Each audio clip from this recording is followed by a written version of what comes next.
Alright, well, good evening, everybody. As I said on Facebook earlier, I have some pretty big news. For starters, I'm pretty much done with the semester now with half of my classes. So, the only things left now are a pair of finals, one of which is going to be a cinch, and two classes, one for Irish Lit and one for my Napoleon class. So, but I mean, that's not the only thing. I mean, that's really inconsequential. The end of the semester was going to come one way or the other. But I'm actually going to try to do two things here. See if I can get get all this in below 15 minutes. And the first thing that I want to do is talk about this book, called Ribbon and Leviathan by Talbot Maxwell. Weasel released this just a few weeks ago, and it's a story about two cats, I guess, who live in the middle of this ephemeral dream world forest place. And they become friends and they share in their adventures. Now, Talbot Maxwell has been described to me by Weasel as has been described to me by Weasel as a minimalist, in that he follows the tradition of Ernest Hemingway, and he's the only minimalist that I know of. But the thing that makes Ribbon on Leviathan extraordinary, I think, is the fact that it's not really it feels more like a prose poem. So, Willem, if you watch this, this book may be very good for you, because it flows along like a dream.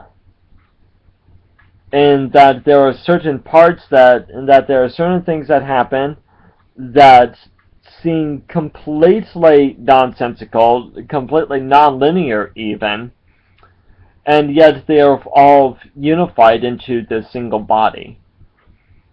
And it's extraordinary how it works.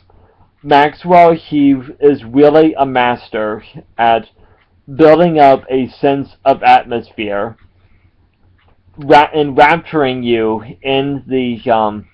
enrapturing you as the reader into the world. Weasel said that he is very good at playing with your consciousness, and that is very much the truth. In my reading of this, it got to me, especially the second chapter, which had some really strong Lovecraftian overtones.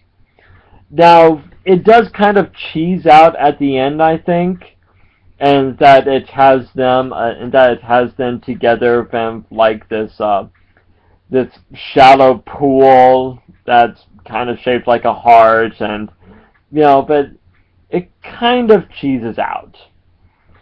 But all in all, it's fantastic. The best words I can use to describe it are ephemeral, engaging, dreamlike in its construction. So Talbot Maxwell, he's really an extraordinary artist.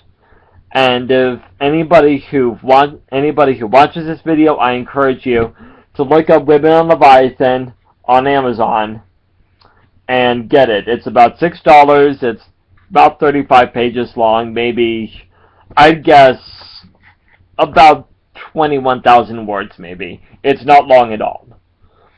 But it's worth it. I know it doesn't sound like it, but it's very, very worth it. So, Ribbon on Leviathan, get it, read it, you will not be disappointed. next pay period, I am definitely going to see about getting, about looking up more of Maxwell's work, because I'm a fan. I'm a fan. Alright, and then the second thing, I want to show off a couple of new additions to my library that I would like you all to see. The first one is an Arkham House novel called Flowers from the Moon and Other Lunacies by Robert Bloch. It was published in 1998 by Arkham House, like I said, 4 years after Robert Bloch died, and it is a collection of 20 short stories that he from his early career that he published through Weird Tales and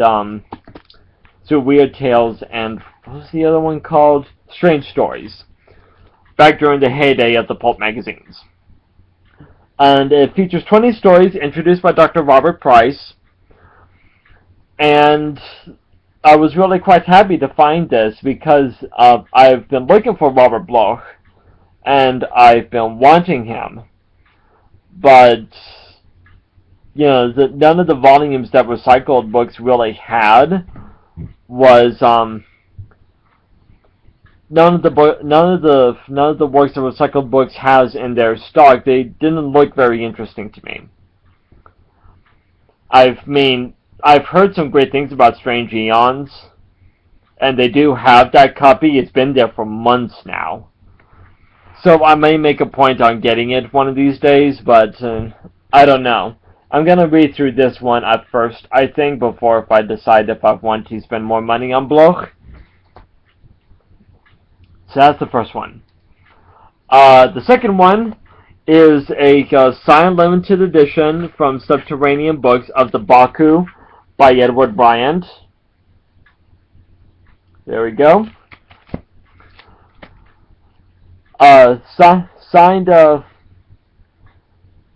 like I said, released from Subterranean Books, and this is a collection of 3 short stories and 1 TV script that were written by Edward Bryant, that all take place in all of them are set in post-nuclear in a post-nuclear world.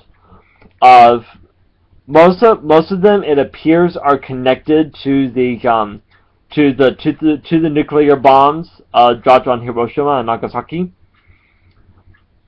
And while I've never really heard of this guy, I haven't read any of his books. Japan, it's just fascinating to me. So I figured I might as well give this a shot. Plus, it has, as a part of the collection, an unreleased TV script that Bryant wrote called The Baku, which he did for the second attempted run of the Twilight Zone, which was back during the late 80s and early 90s. That ill-fated attempt. So I got that, and it's like I said, it was a signed limited edition. And then the piece de resistance, I like to think, would be this gem. Morita, Dragon Lady of Pern, the 4th book of the Dragon Riders of Pern series by Anne McCaffrey. This is the first edition, released in 1984, but it's not just a first edition. Signed first edition by 3 people. I don't know who the top signature is, but the bottom 2 would be, the middle one would be Anne McCaffrey herself, and the bottom one is Michael Whalen, who did the cover art for all of the Pern books, up until past the White Dragon, which is her 3rd book. I was really quite shocked to find this. They haven't really had a great deal of collector's items pertaining to Anne McCaffrey, and they don't. And And, you know, the only one that is really of any value is the first edition Restoree that they have. So so not only was this first edition signed by Dave McCaffrey, signed by Michael Whalen, they gave it away for $75. And, you know, that's just... I don't get it. I don't get it. So, yep, I found that, and I'm going to have to call it here, because I have to wake up at 6 o'clock for tomorrow, for my second day at work. Going to try to perfect my pitch tomorrow while we're out in the field. So, with that, I'm going to close it off here. Good night, everybody.